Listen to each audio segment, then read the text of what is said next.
Hello friends, आज आपण बनवणार आहोत पावसाळ्यातील रानातील खवणीची भाजी। खवणीची भाजी अतिशय पौष्टिक असते, पावसाळ्यातच उपलब्ध असते ही भाजी आपल्याला। तर अशा प्रकारे आम्ही कवळी पानं काढून घेतलेली आहेत। जेव्हा आम्ही रानात गेलेलो तेव्हा फक्त कवळीच देठ त्यांचे काढून आणलेले आहेत पानांचे। तर आम्ही असे एकत्र केलेले आहेत आणि अशा प्रकारे आपण बारीकरित्या ही भाजी चिरून घेणार आहोत। सर्व भाजी आपण चिरून घेणार आहोत अशाच प्रकारे।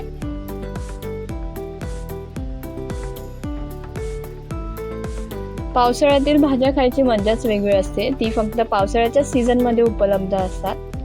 तर ही सुद्धा भाजी तुम्ही नक्की करून पहा आणि खाऊन पहा, मस्त लागते, अतिशय पौष्टिक असते। तर अशा प्रकारे आपली भाजी चिरून झालेली आहे। आपण एका प्लेटमध्ये काढून घेणार आहोत भाजी। प्लेटमध्ये काढून घेतल्यानंतर आपल्याला स्वच्छ पाण्याने धुवून घ्यायची आहे। तर भाजी आपण स्वच्छ पाण्यामध्ये धुवून घेतलेली आहे। धुवून झाल्यानंतर आपण बघणार आहोत भाजी बनवण्यासाठी लागणारं साहित्य। मी 2 कांदे चिरून घेतलेले आहेत, साधारण 3 ते 4 मिरच्या घेतलेल्या आहेत आणि ओलं खोबरं। तर सर्वप्रथम एका कढईमध्ये तेल गरम करत ठेवलेलं आहे, त्यामध्ये मी कांदा टाकलेला आहे। कांदा चांगल्या प्रकारे आपल्याला परतून घ्यायचा आहे, लालसर होऊन द्यायचा आहे।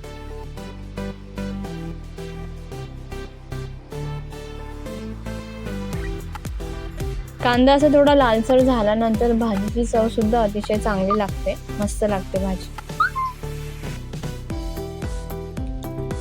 तर आता आपण ह्याच्यामध्ये मिरची टाकणार आहोत।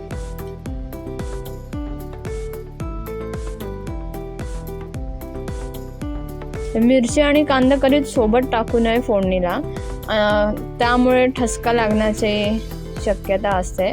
तर कांदा शिजल्यानंतर मग मिरची टाकावी। तर आता आपण ह्याच्यामध्ये हळद टाकलेली आहे, चांगलं मिक्स करून घ्यायचं आहे आपल्याला।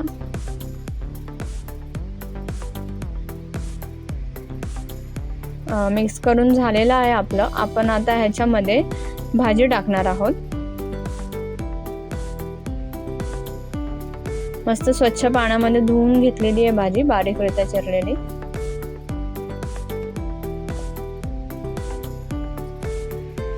तर आता आपण चांगल्या प्रकारे भाजीला मिक्स करून घेणार आहोत।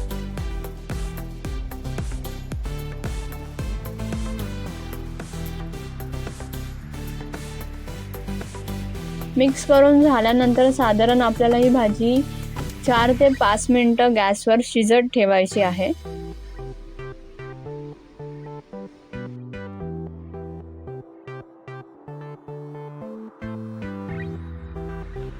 तर आता आपले 5 मिनिटं झालेले आहेत। ह्याच्यामध्ये आपण ओलं खोबरं टाकणार आहोत। ओलं खोबरं टाकल्यानंतर भाजी चांगलीरित्या मिक्स करून घ्यायची आहे चांगल्या प्रकारे। मिक्स करून झाल्यानंतर आपण ह्याच्यामध्ये मीठ टाकणार आहोत, चवीनुसार मीठ टाकायचं आहे आपल्याला। मीठ टाकल्यानंतर सुद्धा चांगलीरित्या मिक्स करून घ्यायची आहे। मीठ टाकल्यानंतर साधारण अजून आपल्याला ही भाजी 2 मिनिटं गॅसवर शिजत ठेवायची आहे। 2 मिनिटं झाल्यानंतर गॅस बंद करायचा आहे। तर भाजी आपली तयार झालेली आहे, मी एका प्लेटमध्ये काढून घेतलेली आहे। तुम्ही सुद्धा ही रेसिपी घरी करून पहा, खायला अतिशय पौष्टिक आणि मस्त लागते भाजी, पावसाळ्यात मिळणारी रानातील खवणीची भाजी। व्हिडिओ जर का तुम्हाला आवडली असल्यास व्हिडिओला लाईक, शेअर आणि सबस्क्राईब करायला विसरू नका।